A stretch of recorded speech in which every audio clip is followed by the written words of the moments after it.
Seorang yang sudah sampai usia 40 tahun, maka Allah mengingatkan dia untuk menyiapkan 5 bekal utama sebelum dia kembali pada Allah Subhanahu wa ta'ala. Hati-hati yang sudah sampai 40 tahun. Jika anda belum memiliki satu di antara 5 ini, anda mesti khawatir, karena ini peringatan dari Al-Quran. Baik, 1. Qala Rabbi awzi'ni an ashkura ni'mataka allati an'amta alayya wa ala walidayya. Amanat pertama, kata Allah, dia mesti memperbanyak doa kepada Allah Subhanahu wa ta'ala agar dibimbing. Banyak doa agar dibimbing mensyukuri nikmat hidup, plus bisa meningkatkan bakti pada orang tua. 1. Rabbi auzi'ni an ashkura ni'mataka allati an'amta alayya wa ala walidayya. Perhatikan baik-baik. Ya Allah, mohon bimbing saya untuk selalu bisa mensyukuri segala nikmat yang telah Engkau berikan pada saya sekarang, 1, dan pada kedua orang tua saya. Baik, jadi kalau sudah sampai usia 40 tahun, pertama, anda memohon doa kepada Allah untuk dibimbing terus bersyukur kepada Allah. Ini yang mau saya tegaskan. Lihat baik-baik. Apa itu syukur? Tidak ada makna lain dari syukur yang tertuang dalam Al-Quran dan hadis kecuali ungkapan kebahagiaan atas nikmat yang Allah berikan kepada kita dengan cara menggunakan nikmat itu sesuai dengan fungsi yang telah Allah tetapkan. Misal, kita akan bersyukur dengan nikmat penglihatan mata. Anda diberikan 40 tahun dalam hidup, mata masih bisa melihat. Bagaimana mensyukuri nikmat mata? Kalau Anda ingin syukuri nikmat mata, maka yang paling singkat, gunakan nikmat mata ini sesuai dengan peruntukan yang telah Allah tetapkan. Fungsi yang telah Allah tetapkan. Apa fungsi mata? Masih ingat? Melihat yang baik-baik. Quran surah ke-24 ayat 30 untuk laki-laki, ayat 31 untuk perempuan.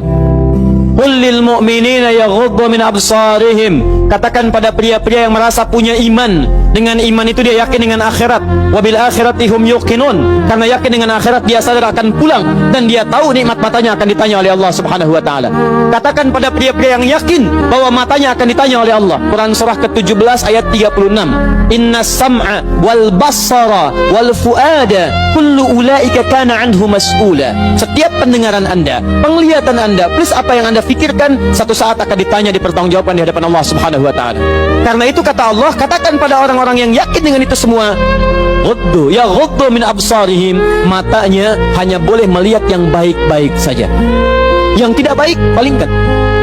Ibu juga sama, ayat 31-nya. Wa kullil mu'minati yaghdudna min absarihinna. Katakan pada perempuan yang merasa yakin dengan Allah, yakin akan pulang, yakin akan ditanya, matanya hanya boleh melihat yang baik-baik saja menurut Allah. Yang tidak baik, palingkan. Di ghaddul basar itu bukan nggak boleh lihat, Pak.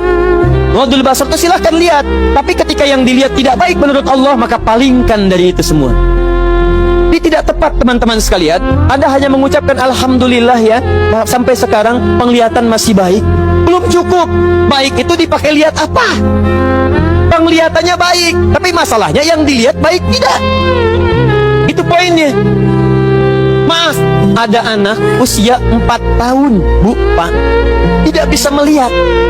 Dalam tidak bisa melihatnya, dia masih mau menghafal Al-Quran. Namanya Mu'af. Tinggalnya di Asyut, adanya di Kaira, negaranya Mesir. Matanya nggak bisa lihat, tapi dia sampaikan pada bapaknya, Pak, saya ingin menghafal Quran. Saya ingin menghafal Quran. Kata bapaknya, kamu yakin? Saya yakin. Baik, keluarga sederhana, punya cuman motor yang sangat luar biasa tidak bagusnya. Dimodifikasi dashboardnya, menempuh jarak kisaran 20 km. Datang pada syekhnya, bapaknya kemudian membonceng, muadnya di belakang. Teman-teman sekalian, setiap berangkat datang pada syekh, dapat hafalan baru, bapaknya tulis ayatnya, disimpan di dashboardnya. Di jalan lihat ke sini, lihat ke jalan, lihat ke sini, lihat ke jalan. Muaz bacakan ayatnya, bapaknya mendengarnya. Secara singkat, tiba-tiba setelah itu fasenya berakhir, jadilah anak ini hafal Quran. Yang ngantar belum hafal Quran, yang diantar nggak bisa lihat hafal Quran. Saking mudahnya Al-Quran, yang nggak bisa lihat bisa hafal Quran. tapi bapaknya dapat pahala dari transferan anaknya. Perhatikan baik-baik. Begitu dibacakan Qurannya, bagus makhrajnya, viral kisahnya. Begitu viral di Timur Tengah, datang reporter mau wawancara. Pertanyaan pertama, kalau Adinda diperkenankan oleh Allah untuk bermohon saat ini, apa yang mau dimohonkan kepada Allah? Reporter ini mengira dia akan meminta doa seperti ibunda Imam Al-Bukhari bermohon kepada Allah supaya Al-Bukhari disembuhkan dari butanya. Bu, Pak, Imam Al-Bukhari itu dulu buta. Butanya permanen. Dilahir 2 tahun ayahnya meninggal, 4 tahun buta permanen. Nanti ada satu kejadian di situ yang dengan kejadian itu ibunya berdoa kepada Allah, anaknya menghafal Quran sampai di surat Qaf ya, ayat ke-22. Anaknya murajaah ayat, ibunya memohon kepada Allah sambil menangis sambil tertidur sampai tertidur. Disitulah kemudian terjadi sesuatu yang luar biasa. Seketika Allah sembuhkan Al-Bukhari kecil, matanya bisa melihat kembali. Karena kajian kita bukan di sini, lain waktu nanti saya terangkan. Anda yang punya kitab Fathul Bari, Syarah Sahih Al-Bukhari, beli jilid pertama, kitab Muqaddimah, halaman 634, paling kiri, paragraf yang ketiga, baris 1 sampai dengan 9. Anda temukan kisahnya. Nah, reporter ini mengira ini Mu'adz akan minta kepada Allah seperti Al-Bukhari kecil memohon kepada Allah, matanya bisa melihat lagi. Ternyata lihat baik-baik. Kalau saya diperkenankan bermohon kepada Allah dan permohonan saya dikabulkan, maka pertama saya akan mohon kepada Allah untuk tetap membutakan mata saya sampai dengan kiamat. Ya Rabb, mohon butakan mata saya sampai kiamat, karena dengan buta mata ini saya bisa menghafal Quran. Saya takut ya Allah, kalau saya melihat lagi, mata saya melihat maksiat dan hilang Quran dari hafalan saya. Anda bisa bayangkan, anak kecil 4 tahun, mata nggak bisa lihat, digunakan menghafal Quran. Dan dia takut kalau melihat matanya dipakai maksiat. Antum dikasih 40 tahun, 40 tahun, lebih daripada 4 tahun, lebih dari 14 tahun, Anda sampai 40 tahun, dipakai mata, dipakai apa mata Anda sampai dengan hari ini? Berapa maksiat yang telah Anda kumpulkan dari mata Anda itu?